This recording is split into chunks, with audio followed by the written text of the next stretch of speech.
baby. Welcome back, everybody. We got to do a live roast of Jeremy Financial Education. He posted a very interesting video on one of his subsidiary channels that really highlights the hypocrisy of this absolute clown. Now, nothing gets views on my channel like a LeFuFu video. And it's for good reason, because he's a clown, okay? We live in a clown world where a guy that can lose massive sums of money on individual stocks can still generate hundreds of thousands or even millions of dollars a year in income from pumping stocks, from saying you can beat the market. We live in a true clown world. So we're going to watch this video and we're going to laugh together at this absolute lunacy that Jeremy Lefebvre is engaging in. And we're going to do it like 1.25 speed because Jeremy likes to talk slow. Hey, I'm Jeremy Lefebvre. And he likes to spread stuff out. But shockingly, this video is only 9 minutes. So let's go ahead and react my you-know-what sack. This makes me so disgustingly angry. It's not even funny, okay? Because here we are with this Nick Vlahos, right? He ran the company, and, the company has this really good brand that I think is really because of Jessica Alba and some of the other team members. I don't think it had anything to do with him. So as CEO, it's really about execution, right? Execution. This company went public at $16 is $1 or $2, right? Obviously, the stock price doesn't reflect it. The business results, his last quarterly numbers didn't reflect it. And what does he get? Okay.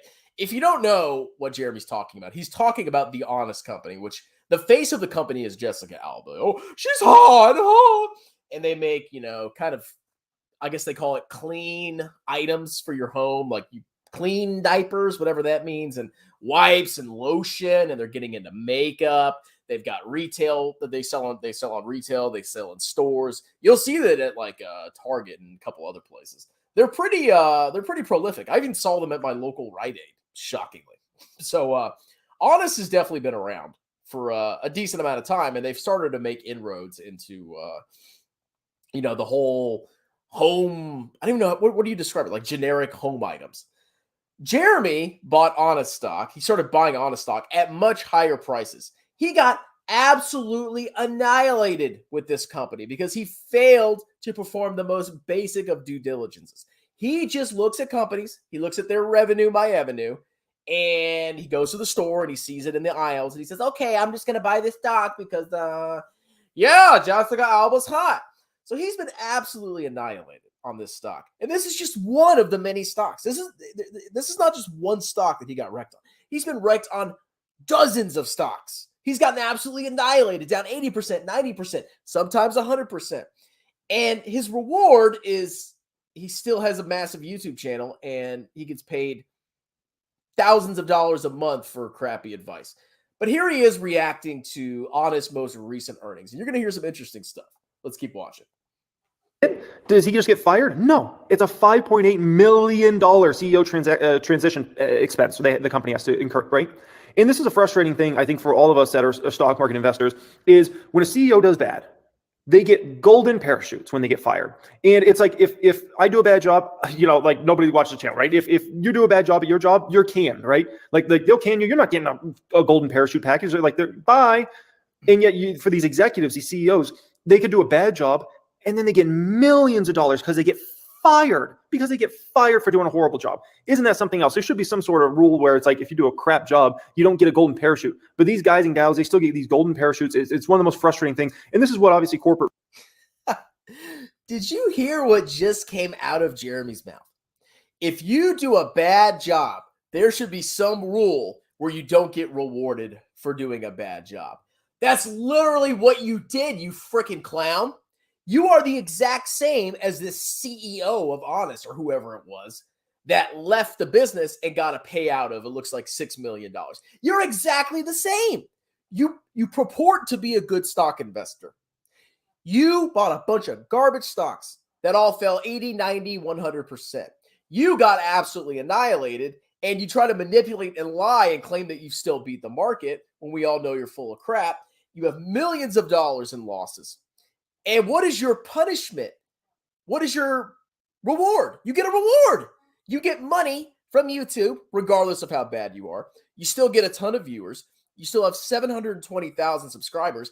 And you've just started a Patreon, and you're getting $7, $8, $9 grand a month for pumping trash. You're the exact same as this CEO, you freaking loser. Oh, if I do a bad job on my channel, nobody watches anymore. Obviously not, Jeremy. Obviously not. You are no different from what we just read right here. And it's just like he has no self-awareness, or he's just doing that on purpose to stir up controversy. Because I think a part of him knows that he's incompetent, but he'll never show it. He'll always act confident. He'll always act like he knows what he's doing. He'll just reinvent himself to try to, keep the money flowing in. He'll do whatever he has to do to survive and make money because he has been given the gift of a lifetime.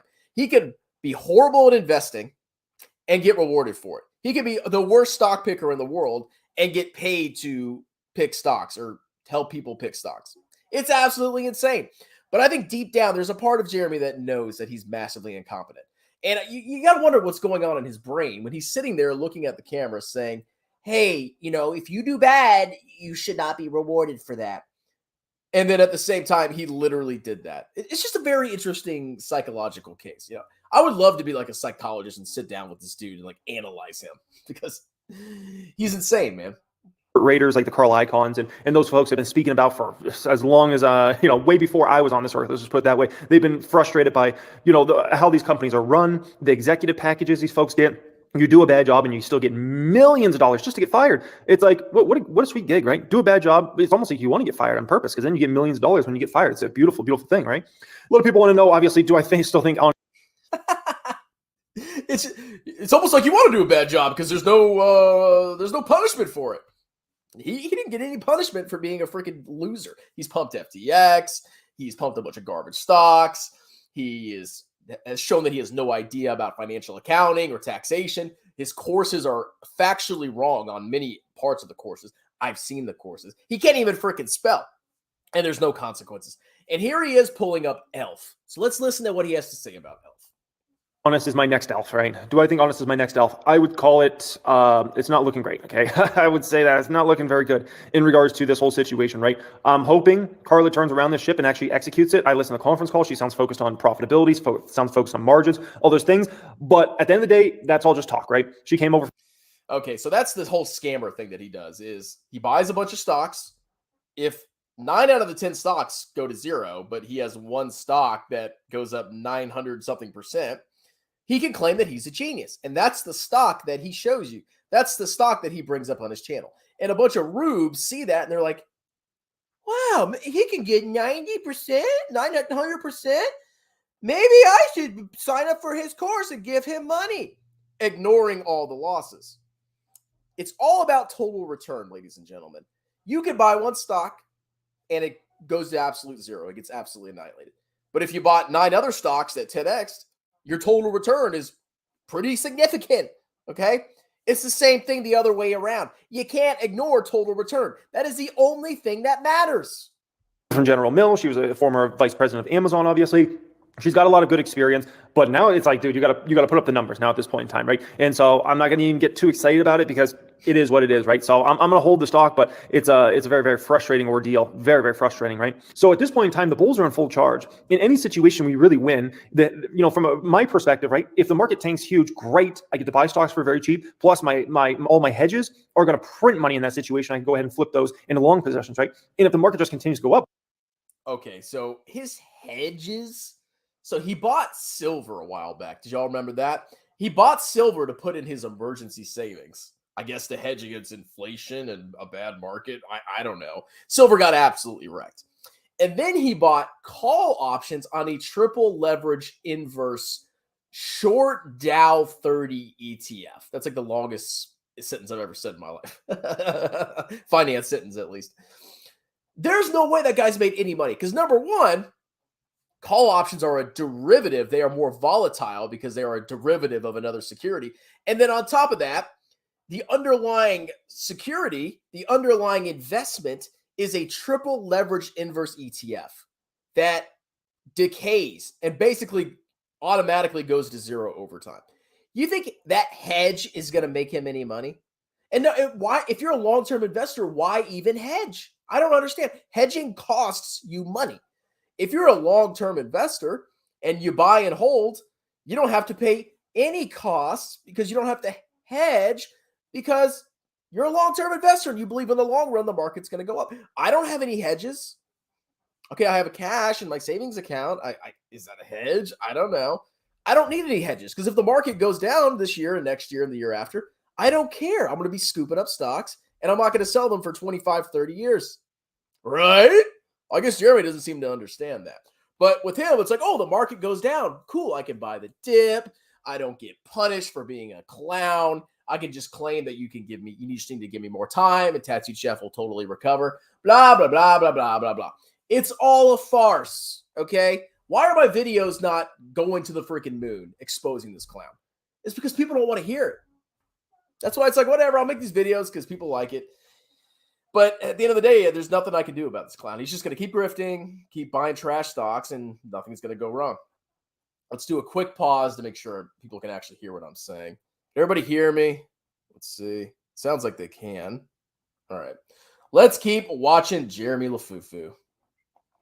Well, I'm net long, so that'd be a situation where obviously I would just make a lot of money unless every day I have an honest stock, which isn't very realistic in terms of that, right? And so for us, wait, did you hear what he said? He said every day he's going to be good going net long as long as he doesn't have a bunch of honest stocks.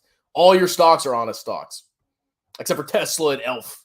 You bought like 20 trash stocks, Jeremy. Bulls, we're the captain of the ship now at this point in time, right? And the Bears are just really off sides, and every time they think they got something going for them, it gets shot down so quick now at this point in time. And it's been like that for really like the past 5 or 6 months. They get something, a hot CPI, and then that just kind of fizzles off, right? They get banking collapse, and the Fed's like, hey, we got it. We'll do whatever it takes to make sure everybody's deposits are guaranteed. We don't care if it's 250 or it's 250 million. We got it. And it's like, and so as a bear, you're kind of running out of these scenarios to kind of help yourself out, right? And never mind that, a lot of these bears, they played a lot of these put options and short positions. Meanwhile, being long oil and gas and stocks like that, and it's just like I don't know what they were doing, but that doesn't even core. And the bears and the long and the short and the gas position. Like, he doesn't even know what he's saying. He's just like spurting words out of his mouth. How are the bulls in control? Okay, the interest rates are much higher. You can get a safe, guaranteed return off of a short-term treasury of like, 4 or 5%. How is that good for stocks? How does that mean the bulls are in charge?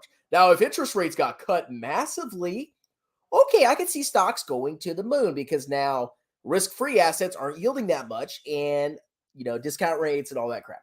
Okay, I can see that being the case. We still have very high interest rates, and now we have banks collapsing. How are the bulls in charge right now? Someone riddle me that, huh? But and then this, and then that, and then money. Correlate in regards to that. I mean, this, if you're bearish on the economy and everything, you can't be bullish on oil and gas stocks. Like that's not the way this works, or commodities in general, because those things all fall. If you know anything about an economic cycle in the downturn, if you are talking about the economy getting bad or anything like that, commodities are always hit bad. And so you think Jeremy understands economic cycles? That whole situation is not just, I think bears are just really caught off sides this year, just like we as bulls were so caught off last year. Okay. And, that's the market for you. That's the market for you. Usually bulls are 7 out of 10 years. Usually bulls are right. Then you get 2 years where it's kind of like, maybe both are right. And then you get kind of 1 out of 10 years that bears are completely right. And last year, damn it, those bears had us, man. They had us on the ropes and they were smacking us around good. You got smacked around good because you bought a bunch of massively unprofitable share diluting trash stocks, Jeremy. Not because the Bears had their 1 in 10 years of success. You bought a bunch of freaking garbage. It's as simple as that. Are you being smart or scared? Peter Lynch, Ben Graham, Warren Buffett, great investors, great, just some of the best you could ever listen to, right? I wish more people read some of their books over time, right? Is he trying to be a clown on purpose? This is crazy. What he said at the beginning of the video, failing and getting paid for it. And now he pulls up some of the best investors or some of the best contributors to investing in the world. John Bogle, Ray Dalio, Warren Buffett, Peter Lynch. And he's saying he wishes people had read their books. Have you read a page of any of Jack Bogle's books? I wonder what John Bogle preaches. I wonder, Jeremy. I'm sure you've read all his books. And you said, well, John Bogle, thinks that the whole financial industry is basically one massive grift and that your return after fees will be, you'll get the return of the market net of fees. And you should probably just buy an index fund and minimize your fees. Yeah, I'm sure you read that, Jeremy, and then you applied that to your daily life now, didn't you, right? Yeah. Oh, but you can't scam if you promote that kind of stuff now, can you? And here's Jeremy. So here's Jeremy, the genius of the next Warren Buffett, Peter Lynch. These are all the same, okay? But there's an issue. A lot of people, they think that's too much work, so they'd rather watch TikTok videos than actually read a book nowadays. That's unfortunate. But I wish more people would read some of these books. And I also wish that... Me too. But that would destroy your business, Jeremy. A lot of people actually retain the knowledge they're being taught and actually practiced what these gentlemen preach.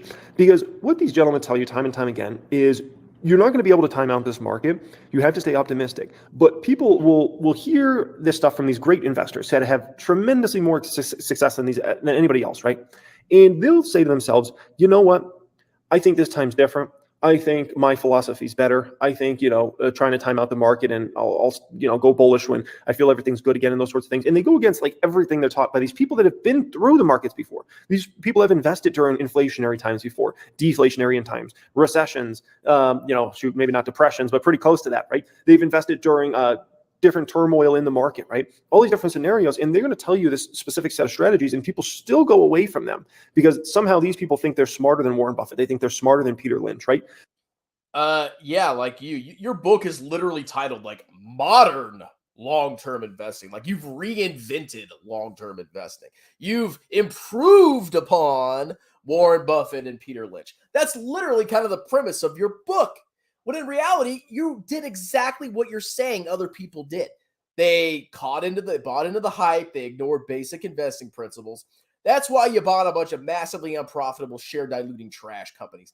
And now you've been knocked back on your heels. So now you're like, oh, what can I do now? Oh, I'll just buy large cap tech stocks that are already safe. And that's even though they provide no extra value because you can just buy an index fund and get the same freaking stocks. Buy my cars, bro. What a freaking joke.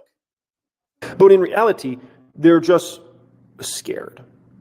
They're just scared. And they'll make excuses on why they should do this or do that, rather than take advantage of deals in the market when those deals are presented to themselves, right? And they'll take a pessimistic angle rather than an optimistic angle when they're told time and time again that is the wrong angle to take on the market, right?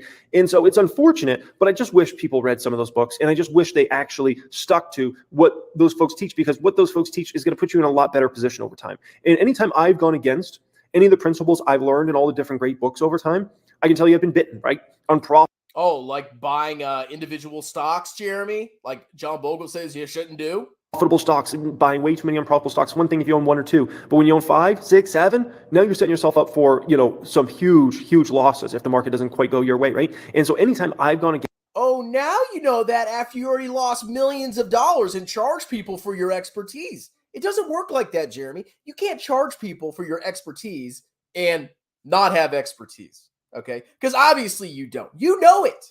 You know it. And everything that you've said in this video is like projection. It's crazy. Against many of their teachings, I've been bitten personally in a huge way.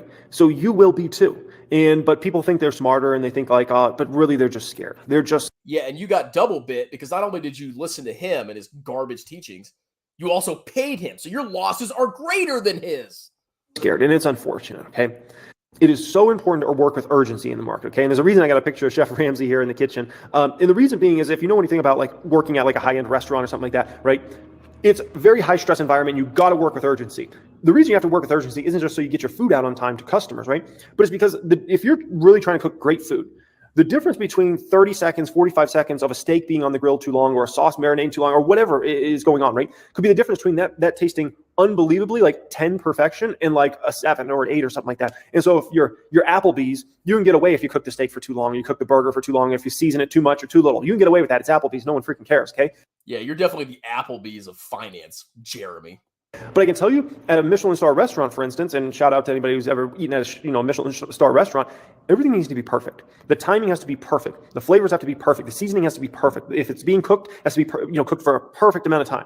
And so you have to work with extreme urgency. And the stock market is no different. You have to work with urgency or you miss incredible opportunities. And there was a lot of folks that chose to not work with urgency in the back half of 2022 when tech stocks were just getting pummeled. And look at the gains they missed out on. So far, we haven't even entered a bull market yet. Wait till the next bull. You don't need to work with urgency. You need to dollar cost average into broadly diversified total market index funds in tax advantage accounts on a consistent basis. There's no urgency because sometimes a stock will dip massively and you think there's going to be a great gain because you just buy the dip and the dip can keep on dipping. And if you act too urgently, you might make a massive mistake and overpay for something that fell for a good reason. Okay. There's plenty of stocks that dipped and people that were trying to be urgent bought the dip and then the dip kept on dipping, like 90% of his stocks. Bull market. Do you know how much those stocks are going to be up in the future? Do you know what those stocks are going to be up from where they were at back in October, November, December versus where those stocks are going to be in 5 years from now? And yet people choose to not work with urgency. I'll take. You know, VT, when there's an next bull market, VT's going to go up a lot too. You know that, right? Yeah. You don't have to have the risk of buying trash individual stocks and losing all your money. Oh my God. I had to react to that. That whole thing was freaking like everything that came out of his mouth. It's just craziness, man. Like, I don't know how he like mentally deals with this stuff. He's crazy. You never mention what, yeah, you're so amazing. If my dumpster's rocking, then don't come knocking. You suck. Okay. Jeremy has created a new Patreon level. I know I made a video about it last night. Check it out. Limited availability. Get in quick. Results and returns do not matter in the Finfluence space. You could have 2 of your picks go down 100% and still have hundreds of people paying you for advice. I'm jealous, man. I chose the wrong path. It's sickening how much money he makes for failure ruining people. But he doesn't. That makes him mad. Remember, it's not fair that CEOs get big golden parachutes. But when he does it, it's perfectly okay. Let's see. Cherry picking, constantly making new portfolio. It works. It works, ladies and gentlemen. Even in the modern age where you have access to unlimited resources, you can research stuff. The scammery still works. Now, can you imagine how bad it used to be back in the day when there wasn't the internet? Oh my God, the scammery would be so easy. Let's say you screwed some people over in one city, right? You just move to another city and nobody knows who you are. Scams will always be around. If they can't get exposed now, they'll never be exposed. Let's see. Can you teach us more about companies and how to look for those who pay taxes on gross income versus earnings? Well, yeah, it's mostly if they sell a federally illegal drug or a federally illegal item like weed. So, and you can kind of tell, you can compare the gross profit to the tax expense. And if the tax expense is like massively large, there's probably a problem. Honest is down 90%. Doesn't matter. Jeremy's a babbling narcissist. Yes, he is. Money.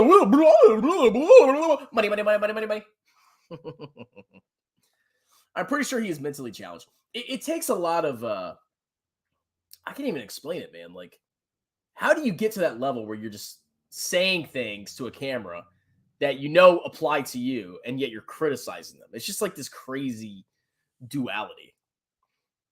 Let's see. Remember when Jeremy's people could watch his videos when he passed away because of his legacy? Oh, he's got confidence. I'll give him that. Yeah, he's got confidence. Without Jeremy, this channel would be way smaller. We should be grateful to him. That's true. He's helped my channel grow. And meet Kevin and all sorts of people. But, yeah, I guess I can't knock them too much. They've helped me grow. They've helped make me money. Not nearly as much as they're making, though.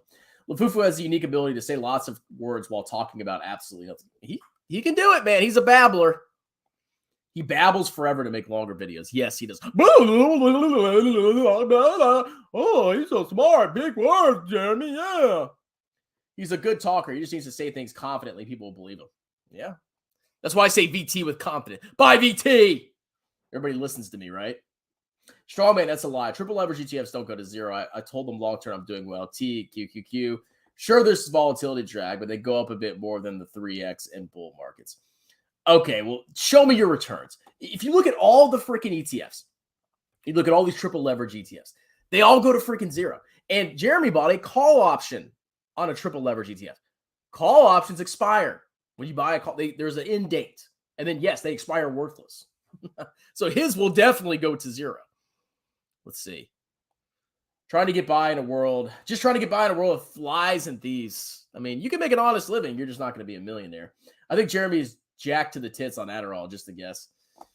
I need to start taking Adderall and just not sleeping. Just YouTube, stocks, honest stock, Ava, Tesla. It's called no moral conscience, but he's fully self-aware. I think so. Sup, dude? Holding VT for the launch. I don't care about all this bank. Me neither. I don't care. You say he babbles to make longer videos. Jeremy would say it provides more content. That's true. Jeremy will say whatever he has to say to make money. When all the high stops running and massive bubbles happened, LeFuFu was so cocky. He was telling his viewers he isn't going to do YouTube videos anymore because people should pay for his advice. Oh, now he's back on YouTube. Trust me. Got me some Tesla puts. Feel like I'm doing the Lord's work. God bless you, sir. All right, that's it. I just wanted to give a reaction. Hopefully you guys enjoyed that, and I'll talk to you later. Lunchtime. Cheers.